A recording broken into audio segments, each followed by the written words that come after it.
Assalamualaikum warahmatullahi wabarakatuh. Perkenalkan, saya Reza Rizky Pratama bersama teman saya Andika Jaya Effendi dan Fahmi Zarutama.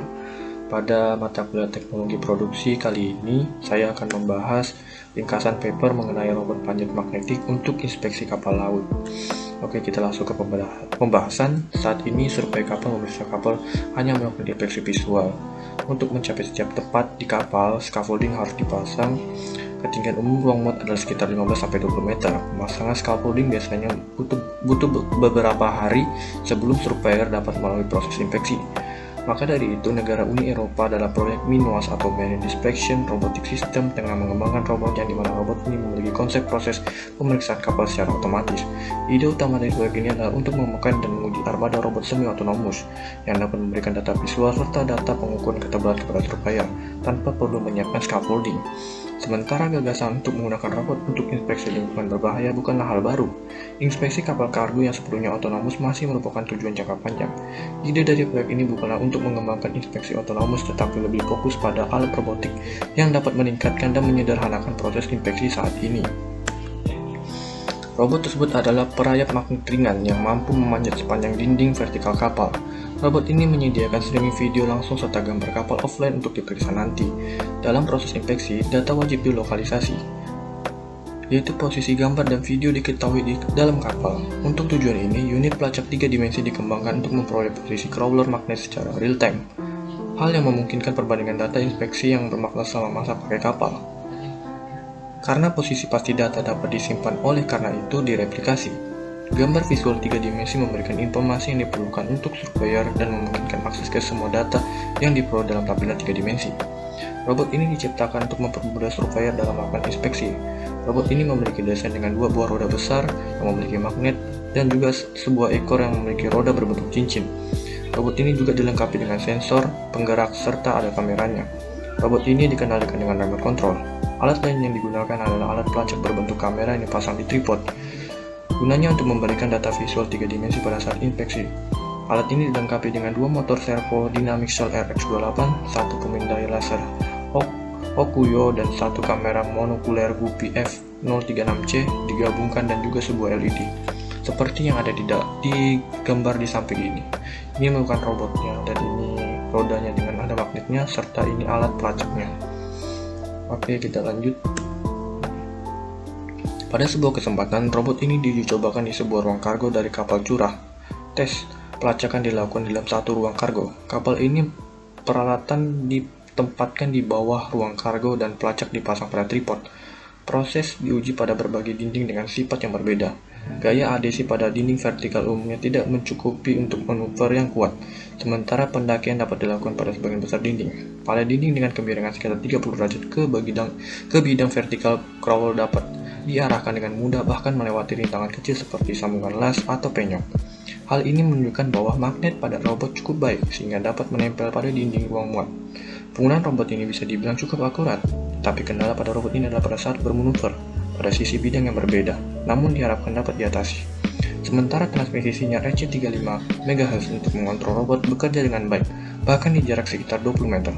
Transmisi video langsung dalam kisaran 2,4 GHz sangat rentan terhadap bising. Pada kondisi biasa pada jarak beberapa meter, sinyal video biasanya sudah cukup meski ada bising, namun apabila bisingnya tinggi seperti pompa maka transmisi video terputus.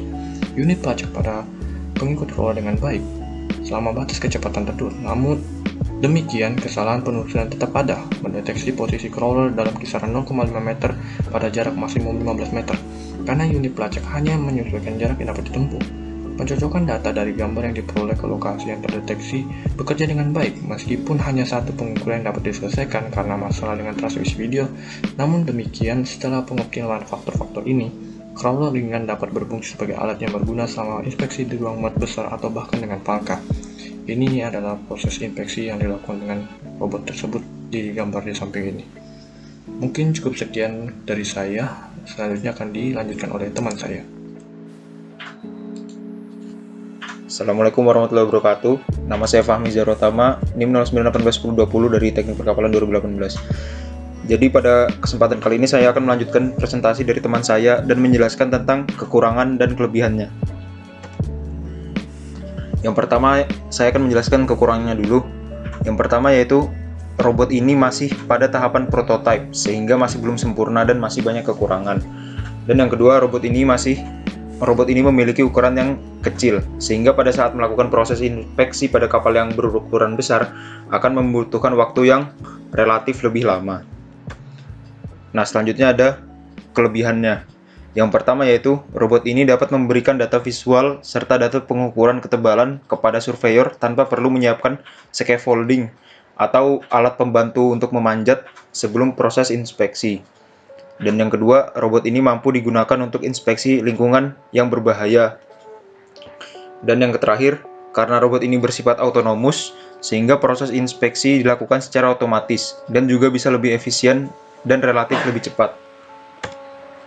Selanjutnya, harapan ke depan pada robot ini yaitu bisa diproduksi secara massal sehingga dapat digunakan di seluruh dunia termasuk Indonesia, sehingga para insinyur atau surveyor perkapalan mampu menggunakan alat ini dan akan terbantu melalui robot ini. Penjelasan selanjutnya akan dijelaskan oleh teman saya. Terima kasih. Ya baik, di sini saya Andika J. Effendi akan melanjutkan sedikit pembahasan oleh dua teman saya tadi. Untuk pengaplikasiannya sendiri, robot ini bisa diaplikasikan pada semua tipe kapal. Namun Indonesia masih belum bisa untuk mengimplementasikan robot ini, karena robot ini masih dalam bentuk prototipe dan belum bisa diproduksi massal. Agar bisa diproduksi massal, tentu robot ini harus melakukan uji coba terus agar bisa menghasilkan hasil yang lebih maksimal. Saat robot ini sudah bisa diproduksi massal, tentu saja Indonesia harus memanfaatkan teknologi ini, karena teknologi ini bisa membantu dan mempersingkat waktu dalam pengerjaan. Ini contoh dokumentasi saat robot ini berada di laboratorium untuk melakukan uji coba.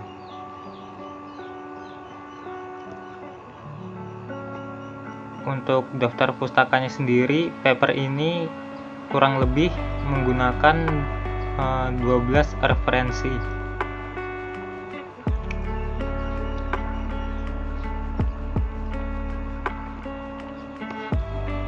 Ya baik, itu saja yang bisa kelompok kami sampaikan. Kurang lebihnya mohon maaf. Terima kasih.